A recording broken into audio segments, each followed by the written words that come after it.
Assalamualaikum warahmatullahi wabarakatuh. Salam sejahtera bagi kita semua. Salam. Om Swastiastu, Namo Buddhaya, salam kebajikan. Hello, welcome back to me again.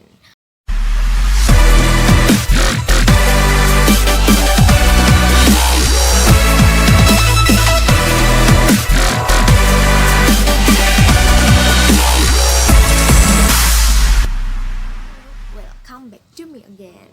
Anis Roma Hidayati dari kelas A. Nah, apa ya yang spesial di hari ini? Terutama di channel ini. Kalau sebelumnya saya menjelaskan tentang penggunaan shortcut yang sering digunakan pada Windows, terutama Microsoft Word. Nah, sekarang saya akan menjelaskan beberapa icon yang ada di Microsoft Word, but not all of icon. Jadi nggak semuanya icon yang akan saya jelaskan, melainkan beberapa icon yang sering kita gunakan atau yang sering kita praktekkan. Nah, terutama saya akan menjelaskan pada menu reference, mailing, review, dan view. Jadi tidak semuanya ya kawan-kawan. Nah, pokoknya disimak terus deh. Dan jangan lupa di like, subscribe. Oke, di subscribe dan like itu jangan lupa ya. Semoga bermanfaat dan tonton terus sampai akhir ya. Oke? See you, thank you.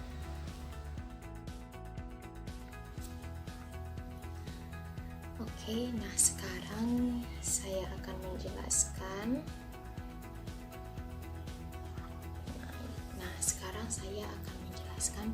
Ini ya sudah saya buka. Di sini saya membuka Microsoft Office-nya. Nah, di sini saya akan menjelaskan beberapa yang sering digunakan oleh banyak orang, terutama ketika kita menggunakan Microsoft Office ya, terutama kalau kita membuat makalah atau mungkin mau membuat mengetik artikel atau sesuatu yang berhubungan dengan Microsoft Office.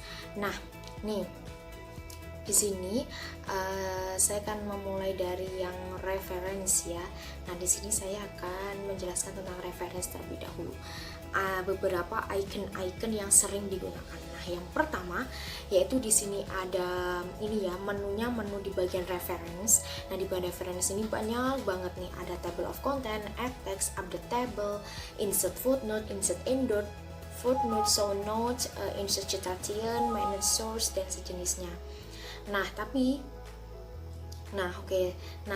di sini nanti saya akan menjelaskan yang sering muncul ya, yang sering muncul. Nah, contoh nih, di sini di tabel reference ketika kita memiliki makalah seperti ini atau teks seperti ini. Nah, di sini saya akan menjelaskan tentang insert footnote. Apa sih fungsinya dari insert footnote itu? Nah, insert footnote itu fungsinya yaitu menambahkan catatan kaki. Kalau kalian nanti nggak tahu catatan kaki itu seperti ini.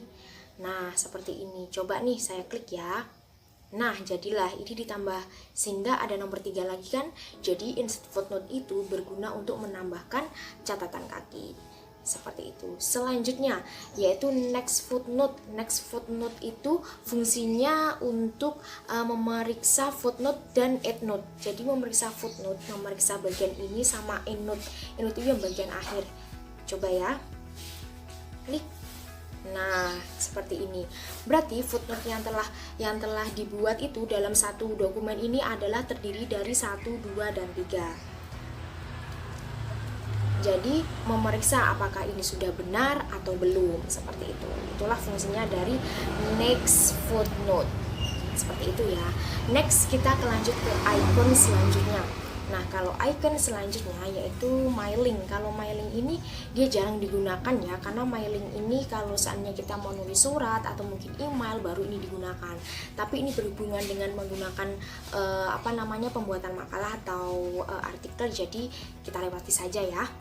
Nah, selanjutnya yaitu ke bagian review. Ini di bagian review. Nah, kalau bagian review itu di sini yang terkhususnya itu adalah pada bagian spelling grammar. Nih ada spelling grammar, research, thesaurus, translate dan sumber.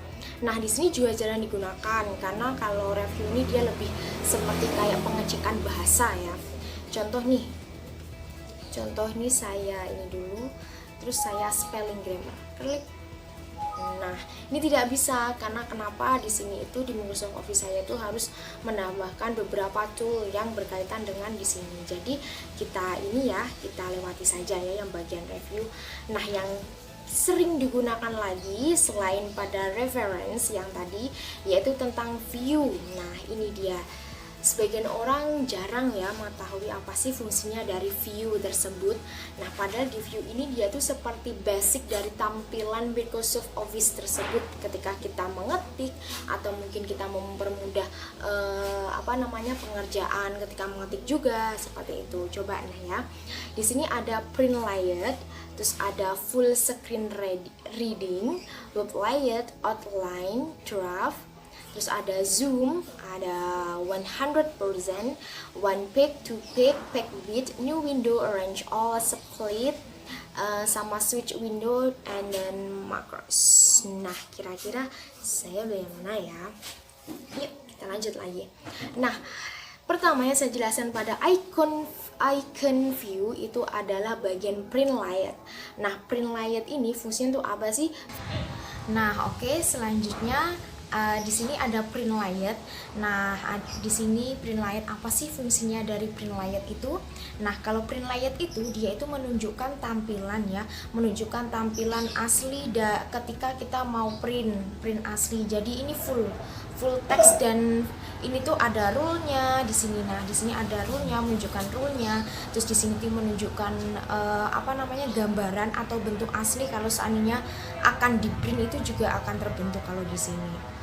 Nah, di sini kan contohnya di sini kan ada satu kertas. Selanjutnya yaitu full screen reading. Nah, coba kita klik ya full screen reading. Oke, seperti ini. Nah, full screen reading ini fungsinya untuk menunjukkan atau mempermudah kita kalau kita itu mau membaca atau mau ini sebagai acuan seperti itu. Jadi kalau full screen reading ini kalau satu halaman ya full satu halaman. Kalau seandainya ada dua berarti nanti ya ditunjukkan dua halaman di sini. Jadi mempermudah kita untuk membaca. Itu namanya fungsi dari full screen reading. Nah, mudah kan? Ini mudah sekali kalau mau dibaca. Kalau seandainya mau dibaca itu mudah sekali kalau di sini. Nah, selanjutnya yaitu ada web layout ya. Selanjutnya ada web layout. Nah, kira-kira apa ya fungsinya dari web layout itu? Yes, nih coba saya klik. Kalau web layout itu dia tuh seperti tampilan di website atau di blog. Jadi, kalau seandainya kita mau membuat artikel atau membuat blog terus kita itu dimasukkan di web, tampilannya nanti seperti ini. Kan lebih dominan panjang-panjang kan dibandingkan kayak full screen reading sama print layout. Berarti web layout ini sama seperti tampilan yang ada di website atau dan sejenisnya seperti itu. Jadi lebih memanjang ya. Jadi ketiga karakter ini memiliki tampilan yang berbeda-beda antara print layout, full screen reading sama web layout seperti itu.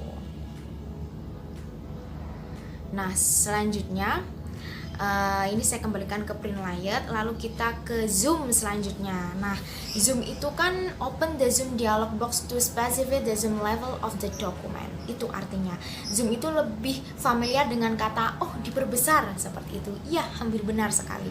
Kalau di dalam Microsoft Word ini kalau zoom itu berarti samarnya dengan diperbesar. Nih, saya klik. Contoh nih, di sini kan banyak ukurannya, ada 200%, 100%, 75%. Jadi nanti tinggal pilih aja sesuai dengan keinginan kalian. Kalau di sini kan saya ngambilnya 95%. Jadi kalian tinggal pilih aja. Next. Nah, seperti itu ya fungsinya dari zoom. Nah, selanjutnya kita 100. Nah, di sini ada 100. Nah, hampir sama sih kalau 100 itu nanti fungsinya nanti hampir sama ya. Nah, selanjutnya yaitu ada one page, ada two page sama page width. Kita klik yang one page. Nah, kalau one page itu dia menunjukkan satu teks full dari satu halaman tersebut. Jadi kita tuh menunjukkan per halaman. Berarti di layar kita nanti akan menunjukkan satu halaman. Sedangkan two page nanti dia menunjukkan ke berapa halaman? Ke 2 halaman. Nah, di sini kan ada 1 halaman nih. Saya buat terlebih dahulu menjadi 2 seperti ini. Nah, setelah itu saya klik one page. Jadi setiap layar itu menunjukkan satu page aja.